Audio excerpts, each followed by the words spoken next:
झुलसती हुई गर्मी का वो दिन था जब सूरज आग बरसा रहा था। गांव की सड़कें खाली थीं, हर कोई अपने घरों में छुपा बैठा था। लेकिन उसी गांव के किनारे एक टूटी फूटी झोपड़ी में रहने वाला रवि नंगे पैर धूप में दौड़ रहा था। पसीने से तरबतर होने के बावजूद उसके चेहरे पर मुस्कान थी, क्योंकि उसके पास खोने के लिए कुछ नहीं था और पाने के लिए पूरी जिंदगी थी। दूसरी तरफ उसी गांव के बीचों बीच एक आलीशान बंगले में रहने वाला आर्यन एसी की ठंडी हवा में बैठा बोर हो रहा था, क्योंकि उसके पास सब कुछ था लेकिन सच्चा दोस्त नहीं था।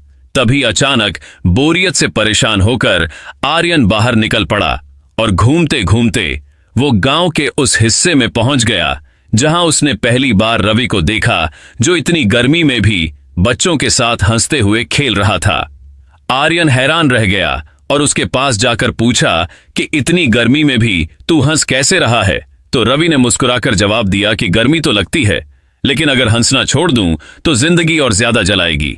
ये बात आर्यन के दिल को छू गई और यहीं से शुरू हुई एक अमीर और गरीब की अनोखी दोस्ती। धीरे धीरे दोनों रोज मिलने लगे।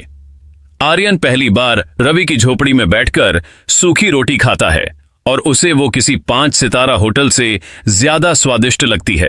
वहीं रवि पहली बार ठंडी कोल्ड ड्रिंक पीता है और उसे ऐसा लगता है जैसे जिंदगी में पहली बार ठंडक मिली हो। दोनों की दुनिया अलग थी, लेकिन दिल एक जैसा था। समय बीतता गया और उनकी दोस्ती गहरी होती गई।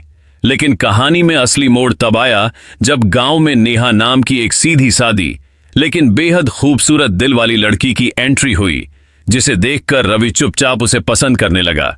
लेकिन गरीबी के कारण कभी हिम्मत नहीं जुटा पाया। वहीं आर्यन भी नेहा को देखकर पहली नजर में ही उसे दिल दे बैठा और उसने ठान लिया कि वो अपने दिल की बात जरूर कहेगा। अब शुरू हुआ कंफ्यूजन, क्योंकि दोनों दोस्त एक ही लड़की से प्यार करने लगे, लेकिन एक दूसरे को यह बात नहीं पता थी। बेकद दिन आर्यन ने रवि से कहा कि उसे एक लड़की पसंद है और रवि ने भी यही कहा कि उसे भी एक लड़की पसंद है, लेकिन दोनों ने नाम नहीं बताया और दोनों ने सोचा कि शायद कोई और होगी। फिर दोनों ने एक ही दिन और एक ही समय पर नेहा को प्रपोज करने का प्लान बना लिया। और जब वो दोनों एक ही जगह पहुंचे तो एक दूसरे को देखकर दंग रह गए और दोनों के मुंह से एक साथ निकला, तू यहां क्या कर रहा है? तभी नेहा वहां आ गई और दोनों को देखकर हैरान रह गई। कुछ देर के लिए माहौल बिल्कुल शांत हो गया और दोस्ती और प्यार दोनों आमने सामने खड़े थे। रवि ने धीरे से सिर झुका लिया और कहा कि आर्यन, तू अमीर है, तू उसे खुश रख पाएगा, मैं पीछे हट जाता हूं। लेकिन आर्यन ने तुरंत कहा कि दोस्ती कोई सौदा नहीं होती, अगर तू उससे सच्चा प्यार करता है तो तेरा हक ज्यादा है। नेहा ये सब सुन रही थी और उसकी आंखों में आंसू आ गए, क्योंकि उसने पहली बार 2 सच्चे दिल देखे थे।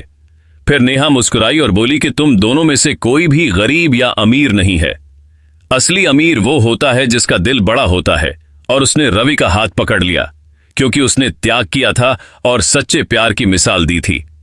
यह देखकर आर्यन भी मुस्कुरा दिया, क्योंकि उसने दोस्ती नहीं हारी थी बल्कि असली जीत पाई थी। उस दिन के बाद आर्यन ने अपने पैसे का इस्तेमाल गांव के भले के लिए करना शुरू किया। उसने पानी के टैंकर लगवाए, पेड़ लगवाए, गरीबों के लिए पंखे लगवाए और पूरे गांव की जिंदगी बदल दी। वहीं रवि मेहनत करता रहा और धीरे धीरे अपनी मेहनत के दम पर खुद भी सफल इंसान बन गया और नेहा हमेशा उसके साथ खड़ी रही। अब वही गांव जो कभी गर्मी से जलता था, वहां ठंडक थी, क्योंकि वहां दोस्ती, प्यार और इंसानियत बस चुकी थी। और लोग कहते थे कि जब गरीब और अमीर सच्चे दोस्त बन जाते हैं तो सबसे बड़ी गर्मी भी हार जाती है। और आखिर में यही सीख मिलती है कि जिंदगी में अमीरी या गरीबी नहीं, बल्कि दिल की सच्चाई और रिश्तों की कीमत मायने रखती है। क्योंकि जिसके पास सच्चा दोस्त और सच्चा प्यार होता है, वही दुनिया का सबसे अमीर इंसान होता है।